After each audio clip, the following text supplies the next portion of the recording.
Good morning everyone. Today we are going to discuss about the material and economics. So before we start, familiar po ba kayo sa words na we are what we eat and we are what we have? So kung familiar po kayo sa kasabihan na po yon is related po yun siya sa topic natin ngayon. So first, according to William James, yung pagkatao daw natin o yung ang sarili daw natin is hindi lang siya nakadepende or hindi siya nakadepende lang sa physical body natin or sa mga kaya natin gawin. According to William James, yung pagkatao natin or yung sarili daw natin is nakadepende sa material things or kasama rin dito sa relationship. Like for example, yung sa material things.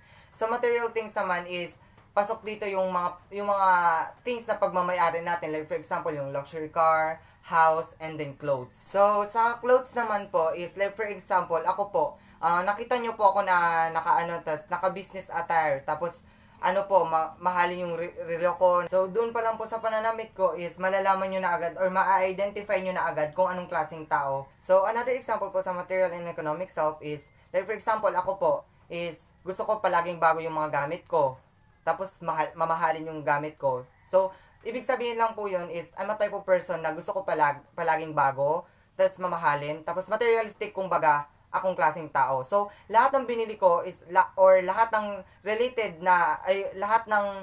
related na bagay is nagre-reflect sa kung anong klaseng tao ako. So, yun po yung materials and economic self po according to William James. For short po, ayon kay William James, yung identity ng isang tao is naka-base po sa materials or any material things na related or nagre-reflect sa identity ng isang tao. Now, let us see the next topics is about the rule, function, of position. When we say position, it's called mind. Kumbaga, inaari natin ang isang bagay na sa atin ngayon. Gumagamit tayo ng mga material na bagay upang makahanap ng kaligayahan. Minsan kasi sa ibang tao, or hindi lang ako, ibang tao, hindi ako din, hinahanap ko yung kaligayahan ko sa isang bagay. Kasi pag nagkaroon tayo ng mga branded na kasuotan, doon tayo mapapansin ng mga tao. Doon tayo mapapansin ng mga nakakasalumuhan natin na sa ating mga kasuotan na mapapawaw na sila. Sasabihin na, wow, ganito tayo. Na ang taas yung estado mo sa buhay dahil may ganun kapagamitan. Diba? Kasi yung mga bagay na pag-aari natin, mahal na mahal natin, sabi tungkol sa kung sino tayo, ang ating konsepto sa sarili, ang ating nakaraan at maging hinaharap. Now, we're going to understand the connection between possession and identity. First, we have pagpapahayag ng sarili sa pamamagitan ng pag-aari. Meaning, ang mga bagay na meron tayo ay nagpapakita o can reflect our values, interests, and personality.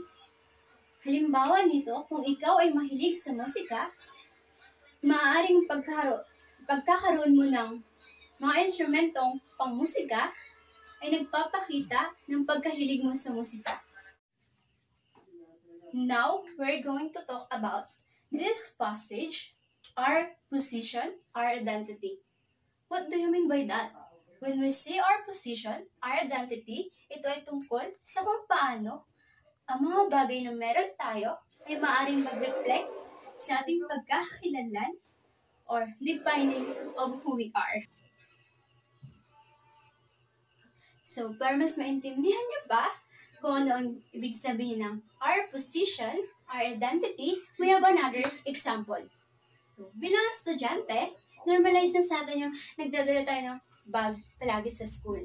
So, yung bag natin is nilalaman ng mga laptop, ballpen, notebook, and etc. That could reflect our role as a dedicated learner. This position connect us to our identity as a student and someone who values education. This position express your passion for music and can influence how you view yourself and how others see you. Pangalawa, we have cultural and social influence. Sometimes, society and culture tell us that certain position defines success or status. As per the summary, when we say our position, our identity, it shows that the things we own or value can deeply impact how we understand ourselves and how others view us. I'm Jimmy Vargas, and my topic is about the self and consumer culture. So when we say self and consumer culture, it means how our identity is shaped or influenced by what we buy. In simple terms, self culture is about how we see ourselves, our personality and values, and how we express who we are. Example, when someone buys popular or branded clothes, they might feel it makes them look cool or successful. And that's how they express themselves. The consumer culture, it means to encourage consumer constantly to purchase an expensive brand or product or disposable clothing. For example, when you buy cheapest clothes or anything that cheap. That's why self and consumer culture are connected, because what we consume can affect about we feel about ourselves and how we show our identity to others. Position as part of the self. May mga bagay na pag-aari natin na mayroong sentimental value para sa atin na nagdi-define kung sino ba talaga tayo sa pamamagitan ng isang sentimental items like clothes and gadgets. Meron po dito ang example, yung musician is yung napipil niyang may connection siya sa kanyang instrument na ginagamit o mas ramdam niya yung kanyang sarili sa pagtutugtog at nagkakaroon sila ng extension sa isa't isa. So ngayon, ang itatakal ko naman is materialism and self-valuing. Materialism and self-valuing is materialism is a value orientation that emphasizes the importance of acquiring and possessing material goods. So, ang materialism po is siya, isang halaga or nagbibigay din sa kahalagahan na ma-achieve or magkaroon ng isang pagmamayari na material na bagay. So, meron po itong 3 dimension. Una po is acquisition centrality. Yung acquisition centrality po, ito po yung tumutukoy sa degree na ang pagkakaroon ng mga material na bagay ay isang pangunahing paraan to attain or para ma-attain yung mga material na bagay sa buhay ng isang tao. So, ang example po doon is halimbawa na pagbibili ng mga bagong gamit tuwing linggo, pagpapakita ng mga bagong bilhin sa social media. In short po, yung acquisition centrality po is ito po yung yung mahalaga sa buhay ng isang tao ang magkaroon ng ari-arian or maka-achieve ng isang ari-arian. So, ang pangalawa naman po is acquisition as a pursuit of happiness. Ito po yung this dimension involves the beliefs that acquiring material possession is a key means to achieve happiness and satisfaction. So, ito po yung mga tinutukoy nyo po is yung kapag magkaroon ka ng ari-arian, ito ay nagiging reason to achieve your happiness. For example po, kung makakabili ako ng bagong kotse, magiging masaya na ako or di kaya ang aking happiness ay nakabase lamang sa pagkakaroon ng mga bagong damit at iba pang ari-arian. In short, ang acquisition is makamit mo yung mga bagay para sa iyong kaligayahan or happiness.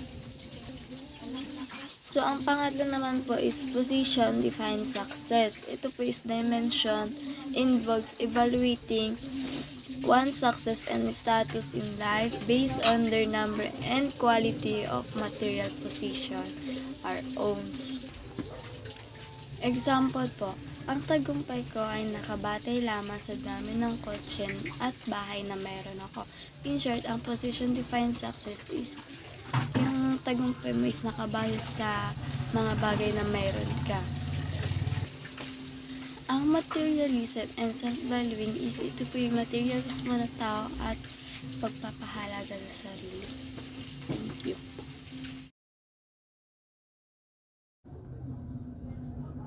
So, next naman po is needs and wants. So, some people may confuse needs with wants, but there is a clear distinction.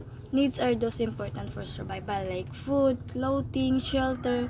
Yun po yung mga basic needs. So, people purchase them out of necessary needs are things that are essential for survival. While wants are things that are desired but not essential. For example, sa needs, kailangan mo ng food, water, shelter, clothing, yung mga mag-survive kayo para maano mo yung sarili mo, mabuhay mo yung sarili mo. Yung sa wants naman, mga luxury car, expensive clothes, yung pinakaiba nila. Yung needs is yung yung kailangan mo talaga, yung required talaga na bilihin mo or gamitin mo. Then yung sa wants na, ito na yung gusto. So, repurposing your material self by decluttering. So, yung layunin ng lesson na to, repurposing your material self by decluttering, is tutulungan kanya baguhin o improve yung self mo sa pamamagitan ng paglilinis o pag-aayos ng mga gamit mo. Tulad ng mga bagay na binibili mo o mga bagay na binibigay sa'yo na nakatambak lang tapos di mo na ginagamit o magagamit. Di ba sa bahay natin or sabihin na natin sa kwarto natin, sobrang daming gamit na nakakalat tapos nakaka-stress na minsan sa sobrang dami or nakakalat. So, may tips kung paano mag-decluttering ng gamit mo. First, alamin mo muna kung alin sa mga gamit mo na matagal mo nang hindi ginagamit. Diba tulad ng halimbawa sa damit. Ako nga minsan sabi ko wala na akong damit, wala na akong may suot. Tapos nung naghalubat na ako ng damit ko, sobrang dami ko palang gamit na nakatago. Kasi yung palagi kong sinusot, yun na lang lagi kong sinusot. So, it's mean, may favorite kang So, sa first pa lang, dapat alaman mo kung alin yung ginagamit mo. So, number 2, second, paghiwalayin ang mga bagay na mahalaga at hindi na mahalaga. Or, tulad ng mga sa damit, di ba? Yung mga damit na hindi na nagagamit or magagamit mo pa. Tapos, 3, isipin mo yung value ng gamit mo o ask mo yung sarili mo kung kaya mo ba itong itapon o kaya mo ba itong ipamigay. Pero ng mga ibang bagay kasi hindi kaya din natin minsan na bibigay o maitapon kasi may value, di ba? So, before ka mag-decluttering, dapat isipin mo muna kung may value. Yun. Tapos, number 4, ano yung mga bagay na matagal mo nang hindi ginagamit pero hindi mo matatapon. Yun. Yun lang. Number 1, this is my topic about 7 steps to declutter. Number 1, we have to understand your goal.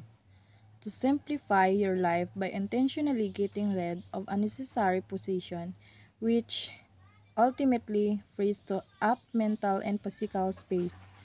Example dito is,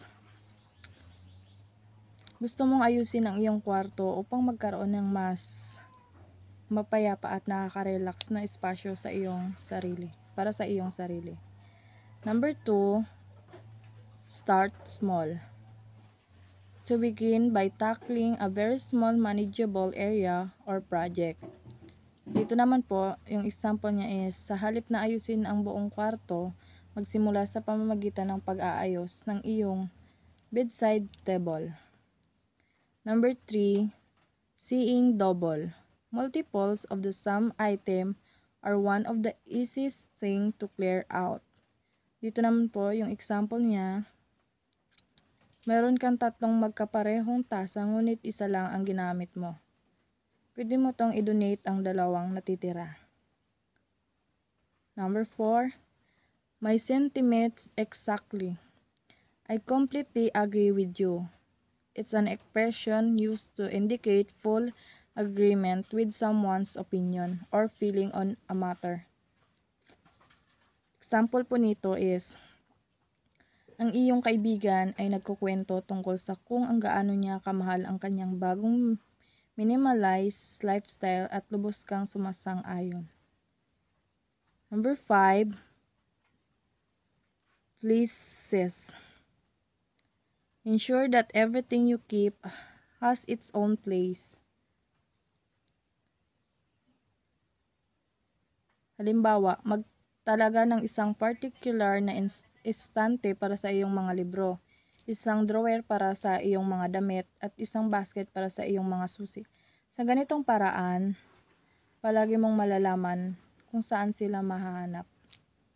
Number 6, I like it but perhaps you feel bad about discarding a gift or you really meant to sew the hole in your favorite shirt from 3 years ago. Example po nito is, mayroon kang magandang teddy bear na mayroon ka mula nung pagkabata, ngunit hindi mo na ito nilalaro. Nagpasya ka na lang i-donate ito sa isang charity para sa mga bata. Number 7, take it all in. Example po nito is, kapag natapos mo nang ayusin ang iyong bedside table, umatras ka at humanga sa mas malinis at mas organisadong espasyo. Nakakaramdam ka ng kasiyahan na panibagong katahimikan. That's all. Thank you.